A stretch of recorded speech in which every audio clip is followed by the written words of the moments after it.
And breaking news, Rahul Gandhi is taking that fresh dig now at the Prime Minister with that tweet. Now that tweet is going to just go up on your screens in a bit. But what it says is this, आजकल सब कुछ मोदी जी कहते हैं करते हैं, अगली बार रामलीला होगी वहां भगवान राम नहीं दिखाई देंगे बल्कि राम मोदी जी का मास्क पहनकर रामलीला करेंगे. Remember, what really is the postscript to this is essentially what we've seen as far as that big controversy of the KVIC calendars is concerned, where we've seen reports coming in the media today indicating that the Prime Minister's office is miffed with that. They do not approve with the Prime Minister's pictures going on this year's calendars. But Rahul Gandhi taking that dig at the Prime Minister. And Samya, somewhere things are clear. You know, the Congress there is actually gunning in for the Prime Minister, saying that he has dictatorial traits, very much in consonance with those earlier tweets also coming in from Rahul Gandhi, where he also called him a Hitler. Well, that's right. This is the Congress Vice President Rahul Gandhi trying to take a shielded attack at Narendra Modi, the Prime Minister, directly saying that the manner in which we saw the Prime Minister's picture having appeared at all the stationery for 2017 for Khadi calendars and diary, we would perhaps be seeing the Prime Minister himself, his mask perhaps would be used at the Ramleela this time around, because he is in the habit of being present for all the such publications and all such advertisements are concerned. So he has tried to take a Okay, Samya, let's get the very first BJP response to that. Shrikant Sharma joining us on the phone line.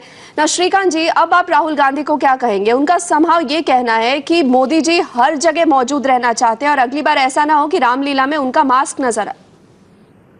देखिए, राहुल जी को attention seeking disorder की बीमारी है. उनको अब दवा की जरूरत है, उनको स्वास्थ्य लाभ लेना चाहिए. वैसे ये बीमारी बच्चों को होती है, लेकिन 48 साल की उम्र में अगर किसी व्यक्ति को ये बीमारी है तो निश्चित रूप से उसको इलाज कराना चाहिए. राहुल गांधी बहुत निचले स्तर की राजनीति पर उतारू हैं. राहुल गांधी की पार्टी का केजरीवालकरण हो गया है. वो टीआरपी के लिए सिर्फ बयान देते हैं और एक उनके जो बयान है उनमें पुराना टेप बजता है. एक ही सॉफ्टवेयर और उनका जो हार्डवेयर है उसमें एक नई सीडी की जरूरत है. एक ही सिर्फ जो टेप है उनका वही बचता है, वही घिसी पिटी बातें, वही पुरानी बातें. वो फ्रस्ट्रेशन में है और उसका परिणाम है कि आज राहुल गांधी उत्तराखंड में भाषण दे रहे थे और उत्तराखंड का जो बड़े नेता हैं कांग्रेस के, वो भारतीय जनता पार्टी की सदस्यता दिल्ली में ले रहे थे. तो उनको इस बात का एहसास है कि कांग्रेस पार्टी डूबता हुआ जहाज है और इसलिए चुनाव है उत्तराखंड में. अच्छा होता कि वो अपनी सरकार की उपलब्धियों पर चर्चा कर रहे होते. तो नेगेटिव पॉलिटिक्स कर रहे हैं. उत्तराखंड में उनकी उपलब्धियों के नाम पर राहुल गांधी के पास बताने के लिए कुछ नहीं है. इसलिए मोदी फोबिया से ग्रस्त हैं. मोदी जी की आलोचना करो, अपने बारे में बहुत. श्रीकांत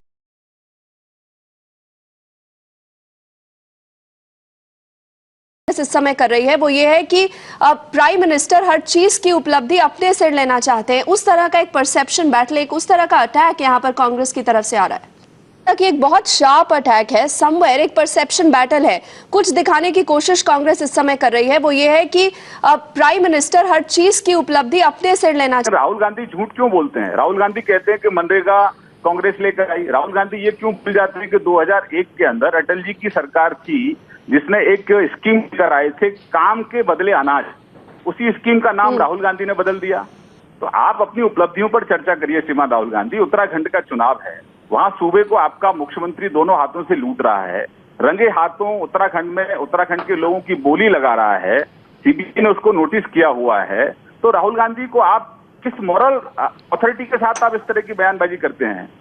और श्रीकांत जी, वो जो पूरी कंट्रोवर्सी हुई थी कि खादी विलेज इंडस्ट्रीज कमीशन के जो कैलेंडर्स थे, जो टेबल डायरीज थी, उन सब पर प्रधानमंत्री की तस्वीर थी. तो क्या बीजेपी को लगता है कि वाकई में वो चीज नहीं होनी चाहिए थी? क्योंकि कई आज इस तरह के रिपोर्ट्स भी आए हैं कि prime minister's office disapproves of such pictures and such attempts.